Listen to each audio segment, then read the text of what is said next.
తెలంగాణ మంత్రి మల్లారెడ్డి మరోసారి చిక్కుల్లో పడ్డారు. బహిరంగంగా మందు తాగుతూ కెమెరాలకు పట్టుబడ్డారు. మునుగోడు నియోజకవర్గంలో ప్రచారానికి వెళ్లిన మంత్రి మల్లారెడ్డి ప్రచారం తర్వాత తన అనుచరులతో మందు తాగుతూ ఫోజులు ఇచ్చారు. ఫుల్ బాటిల్ పట్టుకుని గ్లాసులో మందు పోస్తున్న మల్లారెడ్డి విజువల్స్ సోషల్ మీడియాలో వైరల్ అవుతున్నాయి. ఇప్పుడు చౌటుప్పల్ మండలం ఆరిగూడెం గ్రామానికి ఎన్నికల ఇన్ఛార్జిగా ఉన్నారు మల్లారెడ్డి. ఆదివారం గ్రామానికి వెళ్లిన మల్లారెడ్డి పార్టీ కార్యకర్తలతో కలిసి రోజంతా ప్రచారం చేశారు. ఇంటింటికి వెళ్లి కారు గుర్తుకు ఓటేయాలని అభ్యర్థించారు. అనంతరం తన అనుచరులతో కలిసి పార్టీ చేసుకున్నట్లుగా తెలుస్తోంది.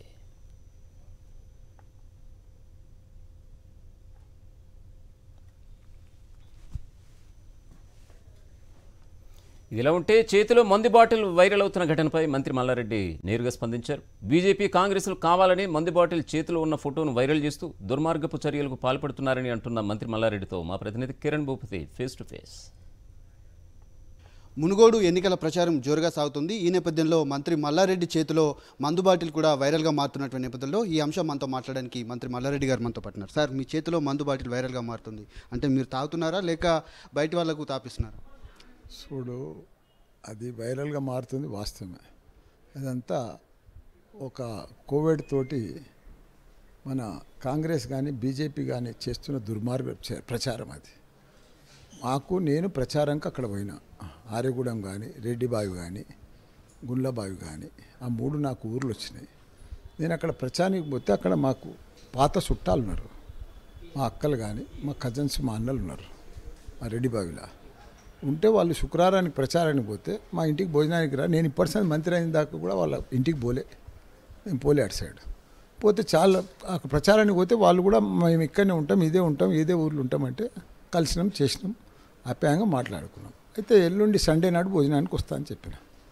అయితే ప్రచారం చేసుకొని నేను అంతా కార్మికుల సభ జాయినింగ్ ఆరగూడెంలో 150 మంది జాయిన్ అయ్యిండు. బీజేపీకి వెళ్ళి కాంగ్రెస్కి వెళ్ళి పెద్ద ఎత్తున జులూసులు బారాత్లు అవన్నీ జరిగినాక కార్మికుల సభ అయిందాడ చిట్యాల వాళ్ళకు కూడా కార్మికుల సభ అయినాక ఆడికి పోయినాక 3:30 అయింది. పోయి ఎట్లా కూర్చున్నా, ఆల్రెడీ వాళ్ళు ఒక 5-6 పెద్ద మనుషులు మా బావలు అవుతారు, అన్నలు అవుతారు, కూర్చున్నారు, స్టార్ట్ చేశారు. వాళ్ళ గ్లాసులు ఖాళీగా అనిపిస్తే ఆడ పక్కకు సగం బాటలు ఉండే, అది తీసి వాళ్ళకి పోస్తున్నా, సర్వ్ చేసిన. ఆ ఫోటో ఎవడో ఆడ పక్క గన్మ్యాన్లు ఉన్నారు, వాళ్ళు కూడా తింటున్నారు ముంగట. ఇల్లు అది మా బావ ఇల్లు, కజన్స్ ఇల్లు. అది ఆ ఇంట్లో నేను భోజనానికి పోతే ఎవడో తీసి బయట పెట్టిన దానికి వీళ్ళు కాంగ్రెస్ వాళ్ళు బీజేపీ వాళ్ళు రకరకాలు మాట్లాడుతారు. అసలు అక్కడ ఊసు లేదు బీజేపీకి కానీ కాంగ్రెస్ కానీ. ఒక ఇంట్లో నా పర్సనల్ విషయం, నా ఇంట్లో నేను భోజనానికి పోతే కూడా ఫోటోలు కూడా తీసి పబ్లిక్లో పెడతారేమో వాట్సాప్లో. మీ కూడా తీసి పెట్టుకోరు, ఇంట్లో చేసిన పనులన్నీ వాట్సాప్లలో పేపర్లలో వేయించుకోరు. ఏంది అది ఇంత దుర్మార్గం చర్యనా అయ్యా? ఎందుకంటే వాళ్ళకి ఆడ నూకలు తెలుతలేవు. మునుగోడులో డిపాజిట్లు కూడా రావు బీజేపీకి కాంగ్రెస్కు. నేను పోయినా ప్రతి ఒక్కరు కూడా జైన్ అవుతామని మొత్తం తండోపతండాలకు వస్తున్నారు, బ్రహ్మరథం పడుతున్నారు టీఆర్ఎస్కు. ఎందుకంటే 8 ఏళ్ల సంది మా సీఎం కేసీఆర్ గారు అన్ని రకాలు కూడా అభివృద్ధి పనులు చేసిండే, ఏ పని లేకుండా అన్ని రకాలు. తప్పకుండా ప్రజలందరూ కూడా, మునుగోడు ప్రజలందరూ కూడా భారీ ఎత్తున భారీ మెజార్టీతోని మా సీఎంను గెలిపిస్తారు. మునుగోడులో ప్రజలు ప్రభాకర్ రెడ్డిని గెలిపిస్తారు, టీఆర్ఎస్ పార్టీ కారు గుర్తుకు ఓటేస్తారు. ఇది తాను చెప్తా ఉన్నారు. కుటుంబ సభ్యులకు ఇస్తున్నటువంటి సందర్భంలోనే ఆ ఫోటో వైరల్గా మారింది. కానీ నేను ఎక్కడ కూడా మద్యం పంపిణీ చేయలేదు, అలాంటి ఆధారాలు అనుకుంటే చూపెట్టాలి, లేదంటే ఇటు బీజేపీ కావచ్చు కాంగ్రెస్ కావచ్చు చేస్తున్నటువంటి ఆరోపణలో నిజం లేదని కూడా తాను చెప్తా ఉన్నారు. కెమెరామెన్ రంగనాయకులతో సాక్షి టీవీ, హైదరాబాద్.